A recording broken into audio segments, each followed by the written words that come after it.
ஓம் ஸ்ரீராம ராம ராமேதி ரமே ராமே மனோரமே சகசிரநாம தத்துல்யம் ஸ்ரீராமநாம வராணனே. உலகம் யாவையும் தாமுழா வாக்கலும் நிலைபெறுத்தலும் நீக்கலும் நீங்களா அழகிலா விளையாட்டுடையார் அவர் தலைவர் அன்னவர் சரண் நாங்களே. எத்திர எத்திர ரகுநாத கீர்த்தனம் தத்திர தத்திர கிருத்தமாஸ்தகாஞ்சலிம் வாஷ்பவாரி பரிபூர்ணலோச்சனம் மாருதிம் நமது ராட்சசாந்தகம்.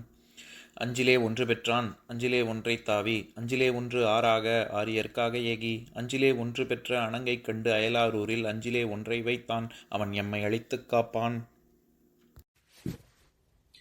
இன்னைக்கு நம்ம கம்பராமாயணத்துல பாலகாண்டத்துல திருஅவதார படலத்துல 9வது பாட்டு பார்க்க போறோம். பாக சாதனந்தனை பாசத்து ஆர்த்து அடல் மேகநாதன் புகுந்து இலங்கை மேய நாள் போக மாமலர் உரை புனிதன் மீட்டமை தோகை பாகருக்கு உரச் சொல்லினான் அரோ. இதுதான் பாட்டு. இப்ப பதம் பிரிச்சு பொருள் பார்க்கலாம். அடல் மேகநாதன் அதாவது ராவணனுடைய மகனான இந்திரஜித்துக்கு இந்திரனை ஜெயிச்சதுனால் இந்திரஜித் அப்படின்னு பேரு. அவனுடைய இயற்பெயர் மேகநாதன் தான். ஏன்னா அவன் பிறக்கும் போது அப்படியே இடி முழக்கங்கள் கூடிய ஒரு ஒலி எழுப்பினா அப்படிங்கறதுனால மேகங்கள் எழுப்பும் ஒலி அப்படிங்கறதுனால மேகநாதன் அப்படிங்கிறது தான் அவனோட உண்மையான பெயர். அப்பேற்பட்ட ராவணன் வலிமை மிகுந்த அடல் அப்படின்னா ரொம்ப வலிமைன்னு அர்த்தம். வலிமை மிகுந்த மேகநாதன் என்னும் அரக்கன் புகுந்து பாக சாதனன் தனை அமராவதி நகருக்குள் புகுந்து தேவர்களின் தலைவனான இந்திரனை, இந்த இடத்துல இந்திரனுக்கு பாகசாதனன் அப்படின்னு ஏன் பேருன்னா பாகசன் அப்படின்னு ஒரு ராட்சசன் ஒரு அரக்கனை இந்திரன் வீழ்த்தினான். அதனால அவனுக்கு பாகசாதனன் அப்படின்னு பேரு. அப்பேற்பட்ட இந்திரனை பாசத்து ஆர்த்து, பாசம்னாலே கயிறுன்னு அர்த்தம், கயிற்றால் கட்டி இலங்கை மேய நாள், இலங்கை கொண்டு போன போது, மேய்தல் அப்படின்னா மேவுதல் விரும்புதல் அப்படின்னு சொன்னேன்ல, அது மாதிரி செல்லுதல் அப்படின்னு ஒரு அர்த்தம் இருக்கு. அதனாலதான் ஆடு மாடெல்லாம் மேயுது அப்படின்னா அங்கங்க சென்று கொண்டிருக்கிறது அப்படின்னு அர்த்தம். போக மாமலை உரை புனிதன், போகம்னா இன்பம், இன்பம் தரும் அழகிய தாமரையில் வாழும் புனிதனாகிய பிரம்மன் தான் மீட்டமை தோகை பாகற்கு உர, அந்த இந்திரனை மீட்டு வந்ததை உமையொரு பகன், தோகைனா இது பெண்ணுன்னு அர்த்தம், அதனால பெண்ணை ஒரு பாகமாக கொண்டுள்ள சிவபெருமானுக்கு பொருந்த உர, அப்படி உறுதல்னா பொருந்துதல், பொருந்த சொல்லினான், எடுத்து இயம்பினான். இப்ப நம்ம இந்த பாட்டுல இருக்கக்கூடிய நயங்களை பார்க்கலாம். நம்ம போன பாட்டுல எப்படி சிவன் சொன்னாரு அப்படின்னு வர்ணிக்கிற இடத்துல அமர கண்டகர் இடிநிகர் வினயம் அது இயம்பினான் அரோ அப்படின்னு, இடி நிகர் வினயம் அப்படின்னு. அதுல நம்ம என்ன பார்த்தோம்? இடி போன்ற கொடும் செயல்களை எப்படி அரக்கர்கள் செய்தார்கள் அப்படின்னு சொன்னான் அப்படின்றதோட இந்த இடிநிகர் அப்படிங்கறதோட இந்த மேகநாதன் அப்படிங்கறத ஒப்பிட்டு நம்ம பார்க்கணும்.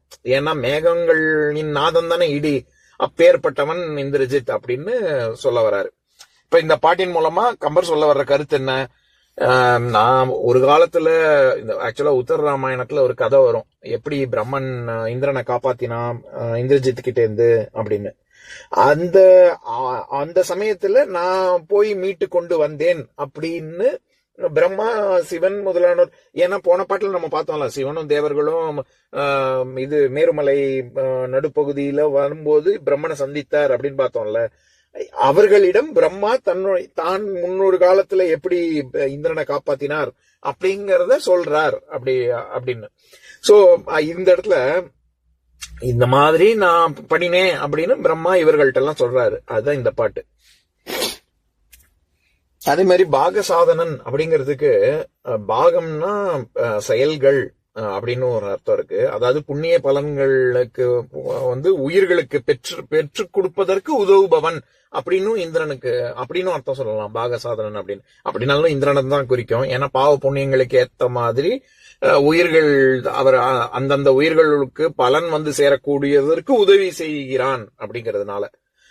இன்னொரு விஷயம், இங்க இந்த உத்தரராமாயணத்துல ஒரு கதை எப்ப வரும் எப்படின்னா, அதாவது இந்திரனுக்கு இது மேகநாதனுக்கு ஏன் இந்திரஜித்துன்னு பேரு அப்படின்னா, இந்திரனோடு சண்டை போட்டு அப்போ இந்திரனை அவனுடைய தேர்கால்ல கட்டி அப்படியே கொண்டு இலங்கைக்கு எடுத்து கொண்டு போய் அவனை சிறை பிடிச்சிருவான். அதுக்கப்புறம் பிரம்மாதான் சமரசம் பேசி இந்த மாதிரி நீ இவனை விடு, அவனுக்கு இந்திரஜித்துக்கு வரங்கள் எல்லாம் கொடுத்து மீட்டு கொண்டு இந்திரனை வந்து மீட்டு கொண்டு வருவார். ஒரு வருஷம் இலங்கை சிறையில இருப்பான். அதை தான் இவர் சொல்றாரு. அதாவது மேகநாதன் புகுந்து இலங்கை மேய நாள் அந்த அந்த அப்பொழுது போக மாமலர் உரை புனிதன் மீட்டமை, நான் போய் மீட்டுட்டு வந்தேன் அப்படின்னு பிரம்மா சொல்றாரு. இதுல தோகை பாகருக்கு அப்படின்னா நம்ம என்ன அர்த்தம் பார்த்தோம்? உமையொரு பாகனாகிய சிவபெருமான் அப்படின்னு.